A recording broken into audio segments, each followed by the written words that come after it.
What's up, everybody? This is DDS, and in this video I'm doing a Q&A video. Now YouTube allowed me to use this new feature. Well, I don't think it's new, but it's new to me. They have a feature where you can make posts and people can comment. You can do, I forget what all you can do with it, but basically you post, people come and leave comments and all that stuff on it. So I've enjoyed it so far. You guys have really responded to the stuff, so I'm happy. I asked for some questions for a Q&A video because it's been a long time since I did a Q&A video. Been a long time since I did a live stream, so decided to get some of y'all questions on here. Like I said, didn't read through all of them yet, so I'm about to sit here and read them as I go. So I'll go ahead and answer those questions real quick. So let me go ahead and check this out real quick. Okay, this question says, I have struggles with sound selection. It takes 2 hours or more just to find the right sounds, drums, and instruments. How can I do it faster?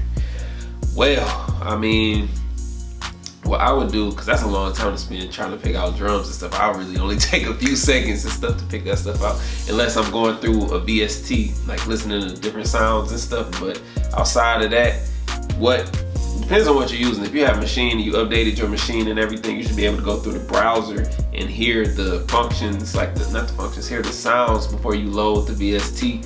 So I would go through and hear what they sound like on the time when you don't feel like making beats, or if you can't make any beats, or if you just want to take the time to do it. Set aside however many hours you want to take just to go through sounds and favorite your own. The majority of VSTs that I know of, at least the ones that I use, like Nexus, Omnisphere, and I'm trying to think of the other ones, but the majority of them allow you to favorite your favorite sounds. So when it comes to that, you should just go through and favorite what you want, so that way it will go ahead and make that a lot easier. Same thing with the drums. If you use a machine, you can go through to the samples folder on the computer. Like, I don't think you see my computer over here, but you just hit samples. You go through and favorite the stuff that you like. So when you do that, you'll be good to go. You just go through there, make your own kits. That's what I do. Things like that. So just go through and organize everything. Just spend some time going through all the sounds, figuring out what it is that you like, so that way you can go ahead and, you know, get that going, because 2 hours is a long time to spend trying to pick out sounds. Next question. I've been making beats for about 2 years now, and my tracks still sound unfinished. I don't know what to do. The thing about that is, what do you mean by unfinished? Are you saying it sounds like it still needs more to it? Could be your arrangement. Your arrangement may need to be different. A bunch of things, but making beats for 2 years isn't a long time. I know it sounds like a long time, but I've been making beats for going on 10 years. So it's a whole different thing. Like two years is a long time, but at the same time, it's not a long time. You're not gonna be a master at it in 2 years. It's gonna take some time. But like I said, I would just work on arrangement, or if it sounds like it's missing something, add more sounds, take some stuff out, make some change ups. Next question. Are your beats copyright? Probably means, do I copyright my beats when I make them on the spot? If so, how would that process go? My honest answer to that is no. When I'm how I make my beat making videos, they don't get copywritten or anything like that. I send my beats out to get copywritten every few months and stuff like that. I have a lawyer that handles all that stuff. I mean, you can do it yourself. You don't need a lawyer to do it. I don't know why I do it that way, but that's one way to do it. And I guess you're asking, if you make a beat on the spot, is it copywritten? No, it won't be copywritten right there on the spot. Because if you're making it on the spot, there's no way for you to copyright it. If I'm sitting here with an artist and they want a beat and I'm making the beat for them, and then I go ahead and do it, what you do in that situation is you get the split sheets and you put down your name, their name, all that, get all the splits and all that, and then that's like a contract in a sense. It's not necessarily a contract unless you sign it, but it's stating who did what. This is the percentages, this is going this way, this is going that way. So in that way, it's not copywritten, but it's still good to go, in my opinion. I'm not a lawyer, that's just my opinion. What's the best way to market yourself, your beats, and how did you market yourself, your beats before YouTube and your first placement? Have you thought about making probably EP, they put EQ, or a mixtape with all your beats with different artists on them? Okay, so first things first, the best way to market yourself is just to sell yourself, like be yourself. Like this whole YouTube thing I do, it grew into something else. I didn't plan on doing all this with YouTube. I was really just showing how I make beats just to do it on YouTube. I hadn't really put that much thought into it, just thought it was something cool to do. But then over time, it grew into something else that I wanted to turn into just I don't know how to put it. Like I started doing it. I was probably putting up a video every month or so that I recorded from my phone. But then I got a camera and I just got the idea like, oh, I'm gonna do these videos all over again, except I'm gonna use the camera. So when I started doing that, I was putting up a video probably about once a month. Then from there, that grew to once a week. Then from once a week, it grew to 2 times a week, and so forth, so forth, so forth. To now, I pretty much upload every day unless something happens where I can't shoot videos or come up with videos for whatever reason during a certain time frame. But for the most part, I do put up stuff every day. And I'm talking, I'm helping people, and that's building my brand. Like I'm not, I'm selling myself. Like this me talking is really just me talking. Like you guys are getting to know me. It's me selling myself. And then nowadays, more so, people will buy into your brand than they would just for your beats. You could be somebody with a whole lot of beats, but if nobody knows who you are or they don't feel comfortable opening up their wallet to buy your beats, then that's gonna be a problem. You know, they're gonna just, your beats just gonna sit there. So you might as well go ahead and start promoting yourself, building up your personal brand. And from your personal brand, you can sell your beats, you can sell your services, you can sell t-shirts, you can sell all types of stuff. So work on focus on building yourself up or marketing yourself. But I guess he said, what's the best way to market yourself? Sell yourself. But how, I tell people, get on YouTube. YouTube is one of the top websites in the world. Like I think it's the #2 behind Google. So think about that. Think about how many people are on YouTube. My son, who I'm not sure if y'all can hear it in his videos upstairs, just screaming, playing with his toys and stuff. He watches YouTube. So everybody watches YouTube, you know, so it's on TVs and stuff. I tell people, get on YouTube. Don't be afraid about that. Before YouTube, how did I market myself before YouTube? I used Instagram. Like, we're social media. Just reach out to people, post stuff, post your beats, do snippets. People will hear your stuff, and if they want to buy it, they'll hit you up. If they like it, they'll let you know. If they don't like it, they'll let you know. So either way it go, that's the way to go. Social media, or just get out and go meet people. Like, go to different events if you're in an area where there are events. If there's no events there, see if, I'm sure there's some music scene there. Every place has a music scene. You just have to go network with people. People always want beats, and that was before YouTube was my first placement. That's how I got my first major placement, was through Twitter, actually, social media. I thought about doing the EP with people, or mixtape with people with different artists on my beats, like probably like the DJ Khaled stuff. Yes, I have thought about it, but it's a lot of work, being that some people work quick, some people work slow. I might have 10 songs from this person within 2 weeks, and I only have not even 1 song from this person in 2 weeks. So it's kind of hard trying to put all that together, but I'm definitely thinking about it at one point. Let me see. As far as producers go, who inspires you? If you can work with any artist in the game currently, who would it be? Favorite album this year? Thanks for the dope content. I appreciate that, Livid. Dang, I was just thinking about this the other day. Zaytoven inspires me. Pharrell inspires me. You got the Dr. Dre's and stuff, of course. But I'm trying to think of some other new people. You know, like 808 Mafia, Southside, and them. Like, all those people. And then if you are familiar with Detroit T Grizzly, you got Hell of 'Em, then you have Ant Beats. Trying to think of who else that you guys might know. I'm trying to stick to not the big names all the time. Like, when I say big names, I mean, like, I could say Dr. Dre, I could say Timbaland, I could say Swiss Beats, I could say all of them. But I know I said Pharrell, but that's really somebody who inspires me for real, for real. Yeah, I'm just gonna leave it with those few. Yeah, they're dope. If I could work with anybody in the game right now, who would it be? I want to track with Gucci Mane. That's something I really want to have. I want to have a few tracks with Gucci Mane. That's somebody that I like. And then I read his book. You know, I was listening to him in high school. I used to be every day listening to Gucci Mane. I was far from being a trap dude or any of that stuff, but I used to listen to that stuff every day on riding the school bus and stuff. Or Drake is another one that I want to work with.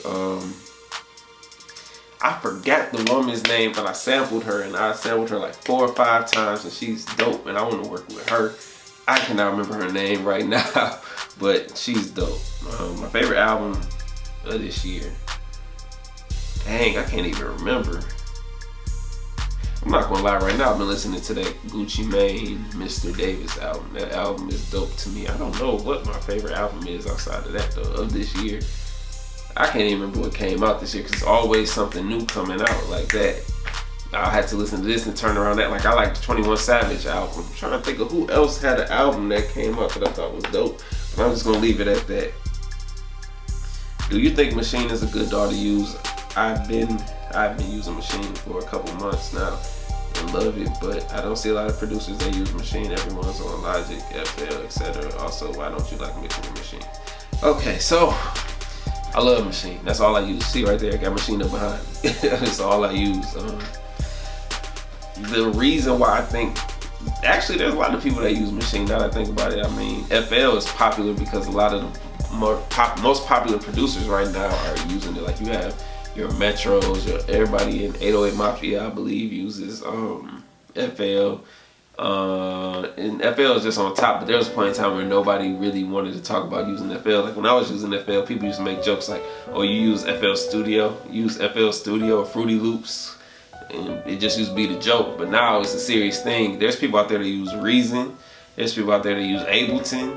So it's pretty much finding whatever works for you. It's really no real big deal. Like if you like Maschine, better you stick with it. But I think Maschine is going to continue to grow. More and more people are going to know about it. But I've been asked this question before though. But I think it's definitely going to grow. It's a great DAW. I love it. And we see what comes in the future. A lot of people have speculated on my comments about what they think the next update of the software is going to be. I have no clue what it's going to be, but hey, as time going, that stuff is going to evolve and grow into more stuff, so we'll see what happens. And I think there was another part to that question. Why don't I like mixing in Maschine? Because when I first started trying to mix in Maschine, I didn't like it. And then I never really spent time with it. Like now I probably could mix with it, just straight using the mix stuff on here, but when I was trying to mix, I was using the Maschine Micro at the time, so I had to go on the computer and try and drag stuff in, or there's a whole bunch of buttons, and I just never got around to it. I just got so comfortable doing it in Logic, and I like the sound quality of Logic. I used to take my beats from Maschine, drop it over in FL Studio and mix in FL Studio, but when I got Logic, I felt it took my sound to a whole nother level, so I just stuck with that, have my templates, I already know my settings, know what I want, how I want it, so I just stick with that because that's already what I know. I'm not against mixing the Maschine though, because I do a little bit of mixing in it when I listen to, or when I'm making my beats. Alright, now I gotta go over to the next thing where I asked for some more questions. Here we go. Having a hard time tapping my drums in on time using the Maschine MK3. I'm a beginner, I'm used to FL Studio and just clicking in pattern. You just have to work on your timing. That's really all it is. You just have to work on it. Get the metronome going, know the metronome, like get it in your head so that way when you hear it that first couple times, like tap your foot, move your head. I know some people be doing all that. Like I don't do all that in my videos like that to the extent some people do, but you just gotta feel it. When you feel it, you just know to just go. Like it's just practice. You just have to keep doing it, you know. And I know what you mean, because when I first got Maschine, it was kind of hard to get it on time, but it wasn't. After a couple days, a couple weeks, you really get the flow of it. So it's just really just about keep doing it. What's the best way to incorporate samples into production? I say however you want to. Like when I sample, I do time stretching. I don't do the chops down to where it go from here to here. I might have 3 different chops, and then this is for the verse or the intro. This section is for the verse. This is for the hook.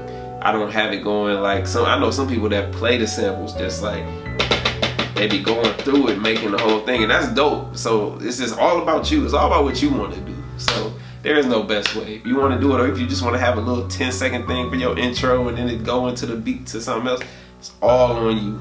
All on you. When you use the sample feature in Maschine, does the sample and sample option show on the screen of the Complete Control MK2? If so, I think it helps make the purchase choice easier for me.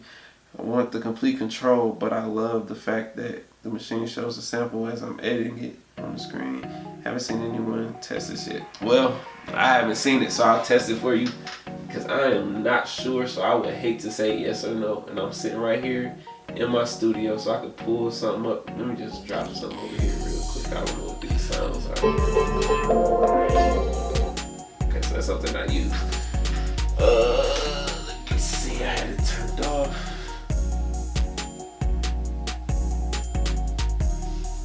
And no, not that I see. Nope, I'm looking at it and I don't see. Let me make sure I'm in sampling over here. Sampling, put it on edit. Nope. I think that's the only thing you probably cannot do. Yeah, so the answer with that is no. Sorry. Sorry, I didn't know off the top of my head. Can you use the Maschine MK3 with a different DAW such as FL Studio? You can. I mean, the DAW comes as a VST as well, so you can open it up in FL Studio or whatever you choose and use the MK3, or you can use it in MIDI mode. But to me, in my honest opinion, you're not getting the best. You're not getting the best you can out of the Maschine MK3 by using it in MIDI mode. So I say use the DAW as a VST. In my opinion, personally, you can use it though. Pads aren't responding on time when I tap. Them is late. Either samples or playing. It's late. Either samples or playing on MK3. How do I fix latency in the pad response? Adjust pad settings. Make response more accurate. Please help. So basically, with that question is the pads aren't going through time. So there's a few ways you can approach that. You can hopefully my thing don't shut down. Go to your preferences and make sure your buffer size isn't too big, because sometimes I learned this with FL Studio. The bigger the buffer size, the more latency there is with certain things. But I haven't had that issue with Maschine, at least with Maschine on Mac. Like, yeah, mine, even when I turn it up, it's still not having latency issues. Outside of that, you can go into the settings and change the sensitivity, or what you might have is your stuff isn't on fixed velocity, or you might be hitting it too soft. But I mean, you probably would have known that. But if you go to fixed velocity and you turn the velocity up to 127 or leave it at 100, you just tap it, it should be good. Outside of that, I'm not really sure. I had to look into it more in depth to try and figure that out.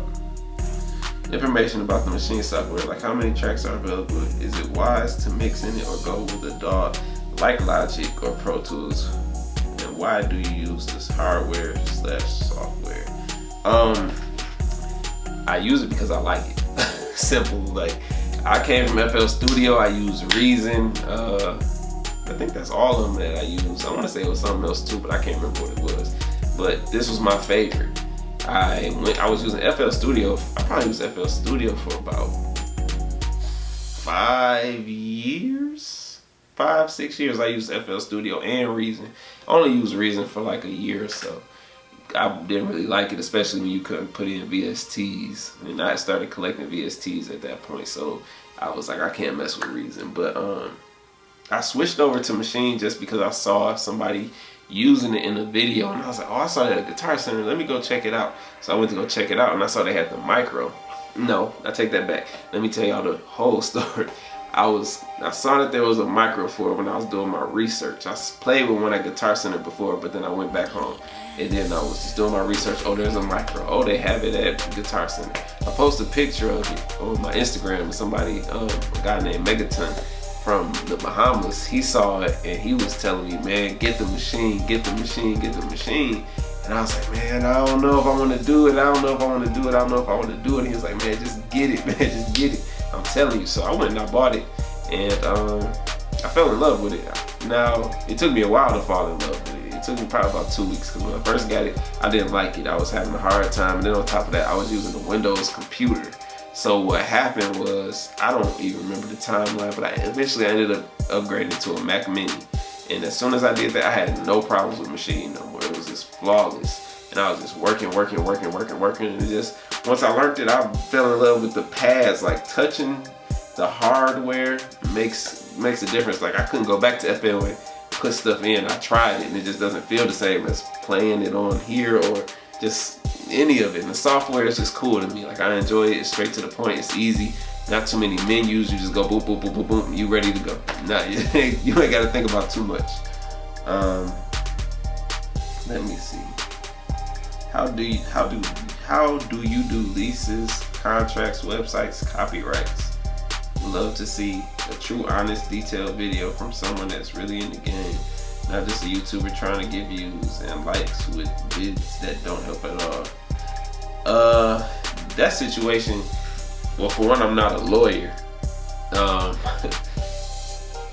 When you sign up for like BeatStars and what's the other one? My flash up. They changed the Arabic.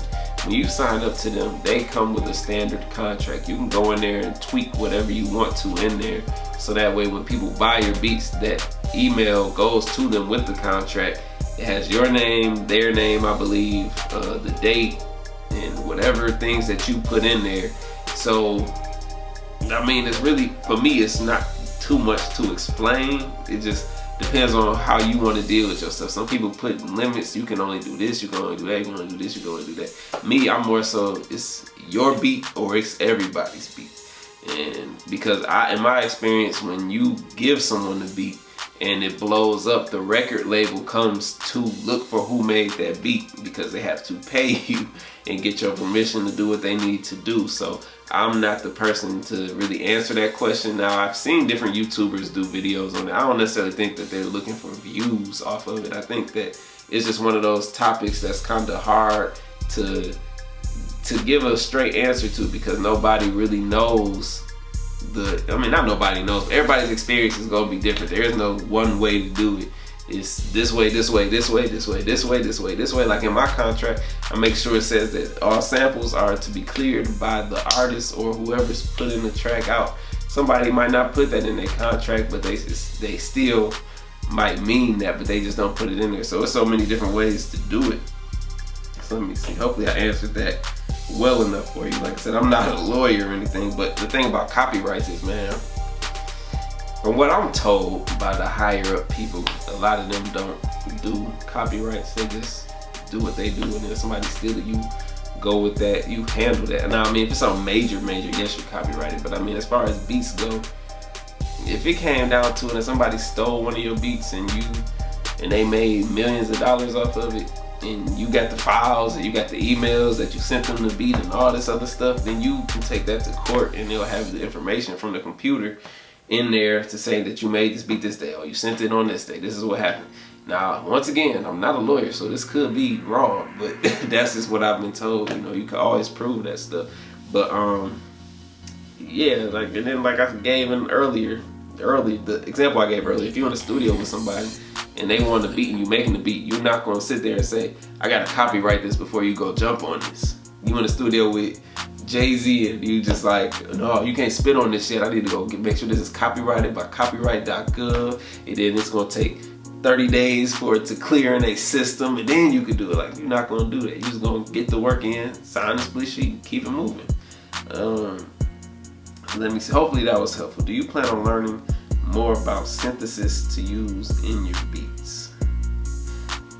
I don't know how to answer that question. I'm assuming synthesis are the synthesizers. Hopefully I don't sound crazy, but I will look into it, man. I definitely will. What are some good Nexus expansions? All I use right now is Nexus, since it's my only VST. I'm trying to get Omni soon. Nexus pretty much has all of their stuff is pretty much good in my opinion. I know they have like party stuff, but there's always sounds in there that you can use for hip hop. Always sounds. But I'm just about to go through and see which ones that I have real quick. I have 7 Skies, 2 Chill Out Lounge, the Christmas ones, Crank 2, Dance Orchestra, Dance Volume 2, Dark Planet, Deep House 2, EDM Voices, Future Bass, Future Chill, FX Guitars, Halloween Hip Hop 2, all the Hollywood ones, House 1, Millennium Pop 2, Omicron 3, Perpetual Motion, Total Piano. I have a lot of them, but the tropical ones, the trap ones, but like I said, you can use that stuff in anything. There's always sounds in there, like the pianos, the pads. I'm a pads person, so I love my pads. So that's the first thing I go through. So I look and see if they have pads before I buy them, but they're all pretty much good. You can tweak them to do whatever you want to do. There's really no good ones or bad ones. They're all pretty much decent. Tips for not overproducing the track. Not sure if you covered this already. What type of audio interface do you recommend? I did do a video on this actually. It's just when the beat sounds done to me these days, I don't overdo it, because I learned that if you overdo it, you're crowding the whole track, and then for somebody's voice to go on the crowded track, it's not gonna go good. You need to leave that space open for the artist to flow in and out and do all the stuff that they want to do. So if it sounds good and I don't have any other ideas like, oh man, I have to do this, I just leave it alone. And then if it's something that I feel like it needs to be in there and it may be overcrowding it, overproducing it, I will then, like when I mix it, I will put it low in there so that way it's not too loud, taking up space and all that. And the audio interface that I use is a Scarlett 2i2. I believe that's what it's called. And I love it. I've used it. This is my second one that I have over here. This was the first one I bought back in I bought this back in like what, 2013, I think, 2013. And the only reason I had to buy another one was because when I bought my new MacBook, not my MacBook, my new Mac Mini, the sound with the old interface just wasn't able to handle the new computer. They would just, I would get static and all that stuff. So yeah, that's pretty much it for the questions. I see this is almost a 30-minute video, so it's been a while since I did a Q&A. Thank you everybody who participated and left comments and questions. I may do another one of these soon, and I hope you all have a wonderful day. I appreciate every last one of y'all. If you're new to my channel, please subscribe. Check out my videos if you're not new. So I want to ask you just continue to support me. Take care.